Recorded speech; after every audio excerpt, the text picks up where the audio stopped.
Okay, on to part 3 of Michael Oakeshott's essay on being conservative. Oakeshott, of course, was a classical conservative, and what I'm doing is reading the essay and making some sparse commentary, but I'm trying to get you guys some familiarity with Oakeshott's thought. It's very different from contemporary conservatism. So he writes, in the first place, there is a certain kind of activity, not yet extinct, which can be engaged in only in virtue of a disposition to be conservative, namely activities where what is sought is present enjoyment and not profit, a reward, a prize, or a result in addition to the experience itself. And when these activities are recognized as the emblems of this disposition, to be conservative is disclosed not as prejudiced hostility to a progressive attitude capable of embracing the whole range of human conduct, but as a disposition exclusively appropriate in a large and significant field of human activity. And the man in whom this disposition is preeminent appears as one who prefers to engage in activities where to be conservative is uniquely appropriate, and not as a man inclined to impose his conservatism indiscriminately upon all human activity. In short, if we find ourselves, as most of us do, inclined to reject conservatism as a disposition appropriate in respect of human conduct in general, there still remains a certain kind of human conduct for which this disposition is not merely appropriate, but a necessary condition. There are, of course, numerous human relationships in which a disposition to be conservative, a disposition merely to enjoy what they offer for its own sake, is not particularly appropriate. Master and servant, owner and bailiff, buyer and seller, principal and agent. In these, each participant seeks some service or some recompense for service. A customer who finds a shopkeeper unable to supply his wants either persuades him to enlarge his stock or goes elsewhere, and a shopkeeper, unable to meet the desires of a customer, tries to impose upon him others which he can satisfy. A principal ill served by his agent looks for another.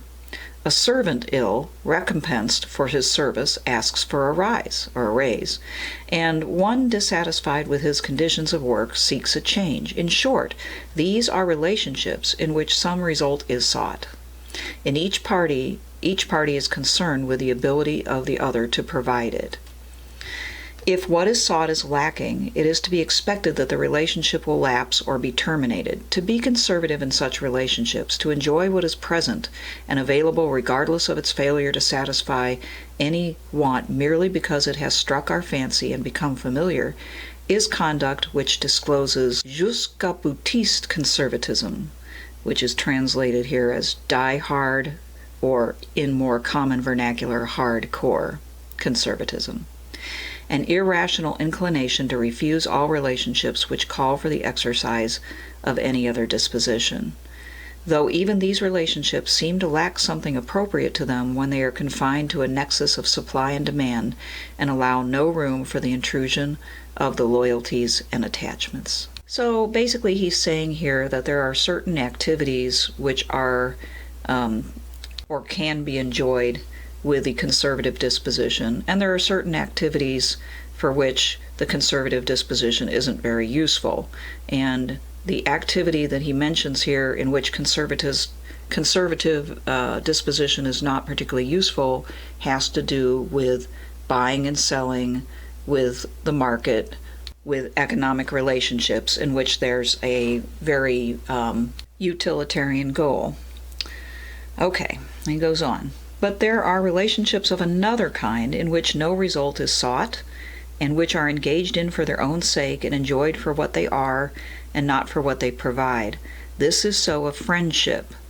Here, attachment springs from an intimation of familiarity and subsists in a mutual sharing of personalities.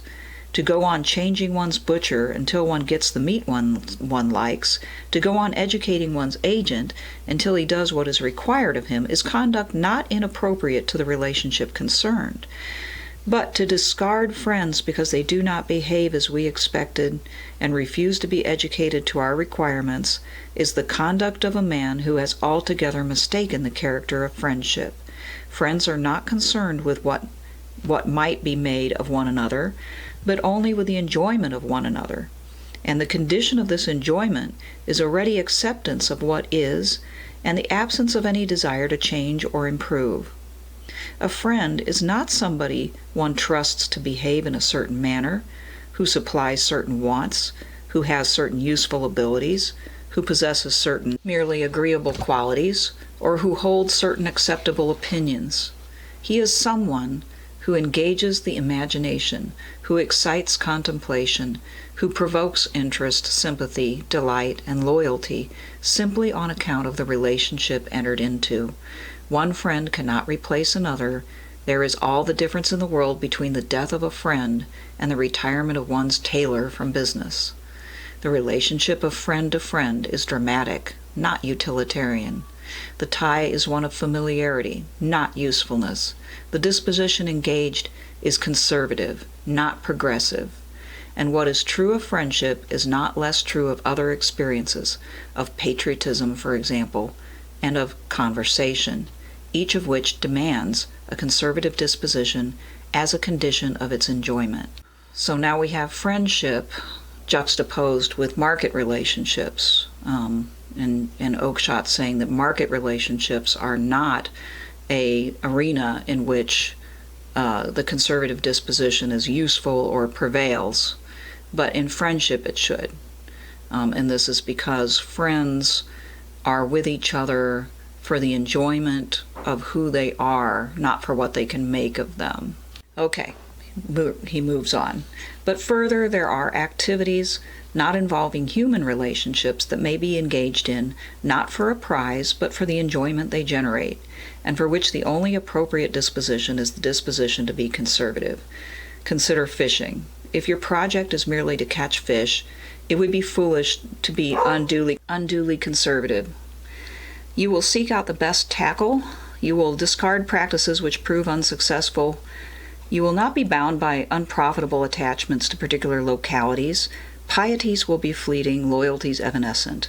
You may even be wise to try anything once in the hope of improvement, but fishing is an activity that may be engaged in, not for the profit of the catch, but for its own sake, and the fisherman may return home in the evening not less content for being empty-handed. Where this is so, the activity has become a ritual and a conservative disposition is appropriate. Why worry about the best gear if you do not care whether or not you make a catch? What matters is the enjoyment of exercising skill, or perhaps the mere passing of time, and this is to be had with any tackle so long as it's familiar and it's not grotesquely inappropriate. All activities, then, where what is sought is enjoyment springing not from the success of the enterprise but from the familiarity of the engagement, are emblems of the disposition to be conservative. And there are many of them. Fox placed gambling among them when he said it gave two supreme pleasures, the pleasure of winning and the pleasure of losing. Indeed, I can think of only one activity of this kind which seems to call for a disposition other than conservative, the love of fashion, that is, wanton delight in change for its own sake, no matter what it generates. Well, there he touches on an aspect of our contemporary culture which mitigates against the conservative attitude, the sort of worship of fads, of change in fashion, and I take it not just clothing, although that's definitely a thing to be in season, right? To change what you buy so that it matches what is currently trendy, but one could say the same thing about just about anything we buy. There's a real push in our culture because of the profit motive to incline our minds in the direction of this fashion or, constant change in tastes. So that's not particularly conservative. Okay, he says, but Besides the not inconsiderable class of activities which we can engage in only in virtue of a disposition to be conservative, there are occasions in the conduct of other activities when this is the most appropriate disposition. Indeed, there are a few activities which do not, at some point or other, make a call upon it.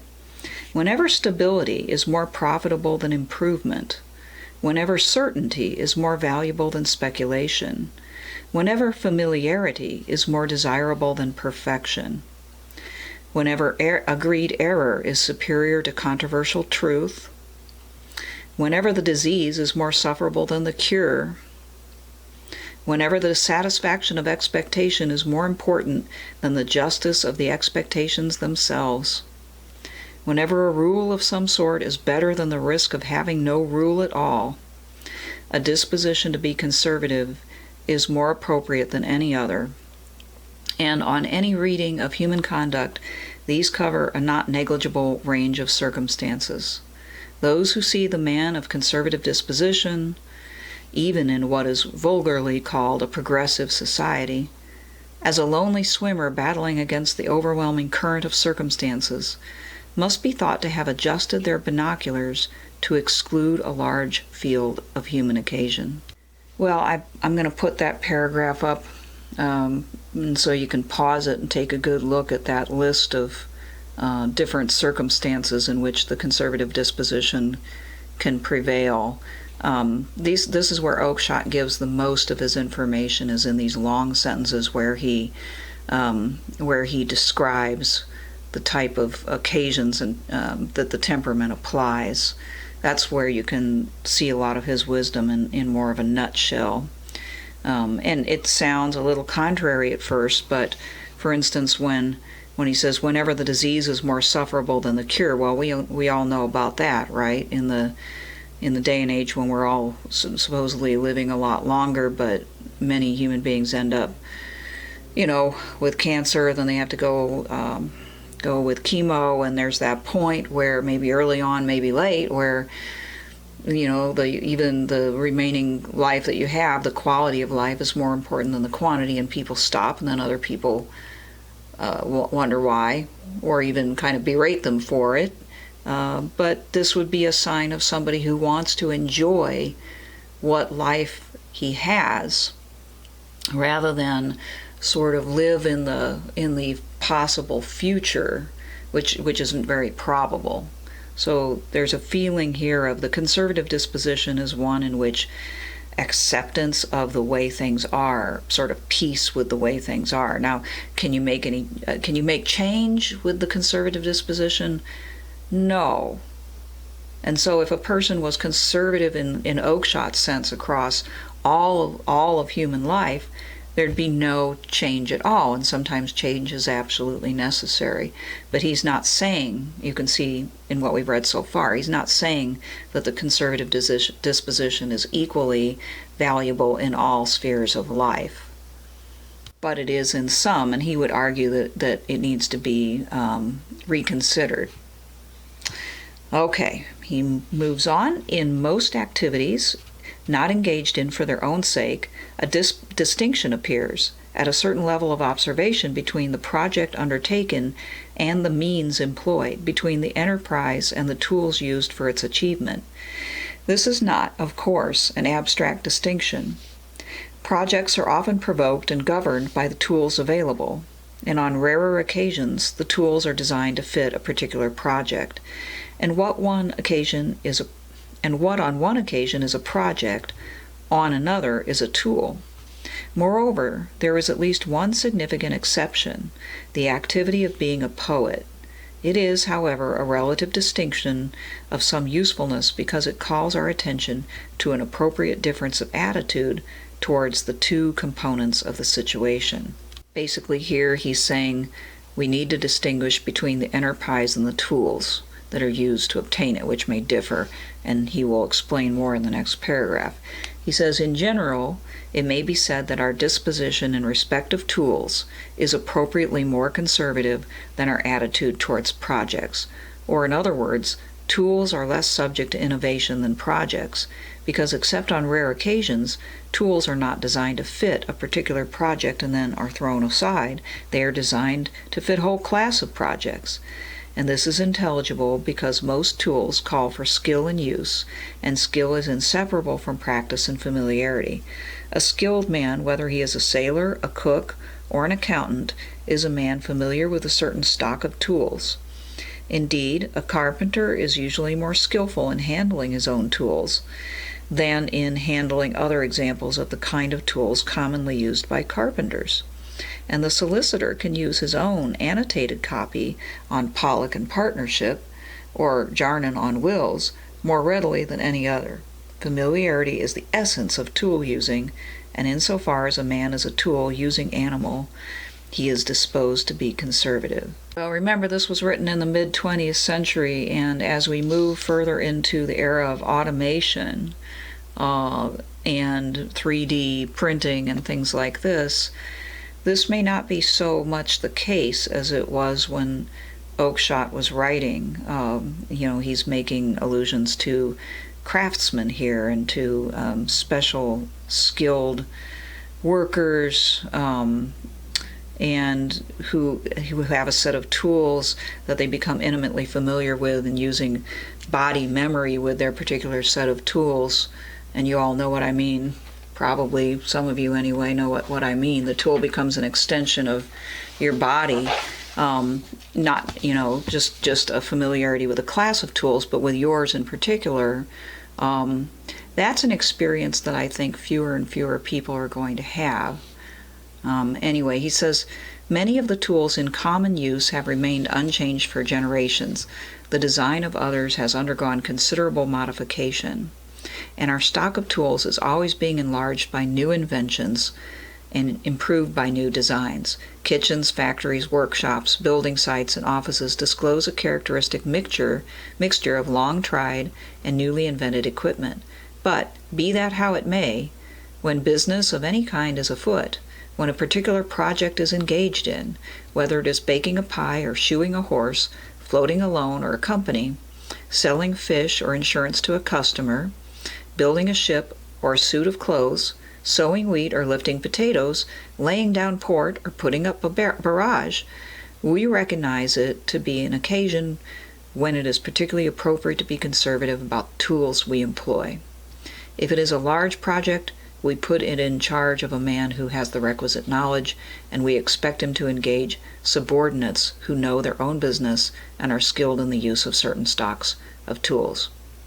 I just have to pause here again and just note that this now sounds antiquated, that this wasn't that long ago, but things have changed so much that many more people would just be unfamiliar with what he's talking about, and that sort of skilled labor is on the decline sharply, I think, and is not well respected in our society, because it's a sector that's being overtaken by, cookie cutter homes, IKEA furniture, yada yada, right?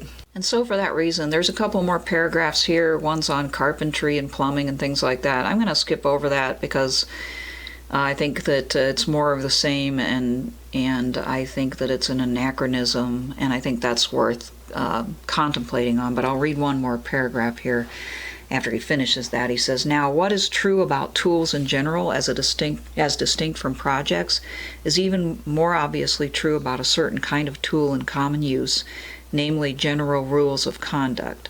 If the familiarity that springs from relative immunity from change is appropriate to hammers and pincers and to bats and balls, it is supremely appropriate, for example, to an office routine. Routines, no doubt, are susceptible of improvement, but the more familiar they become, the more useful they are. Amen. Not to have a conservative disposition in respect of a routine is obvious folly.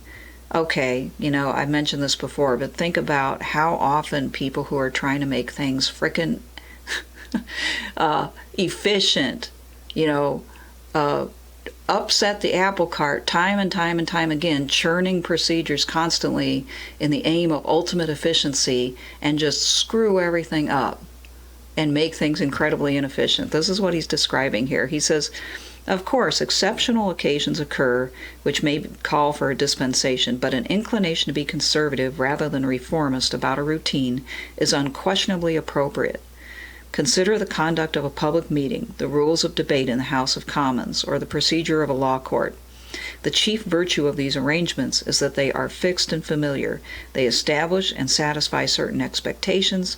They allow to be said in a convenient order whatever is relevant. They prevent an extraneous collision, and they conserve human energy. Okay, I won't go on there, more of the same, but this is again very classically conservative. If something has been done a certain way for a long time, it's probably because there's some wisdom in it, that it's what has actually functioned over a long time to keep things going halfway well. Not perfect, but not a disaster either. And the person who jumps in and decides, oh, this is not rational, we could make it better, never thinks twice. But a conservative like Oakeshott says you better think twice, because you don't know how people are going to react to that change, and you don't know what unexpected circumstances are going to be brought to bear that could just completely change your plans and block your intentions. So anyway, I will finish this section and move on to another section next time. I hope you're enjoying Michael Oakeshott.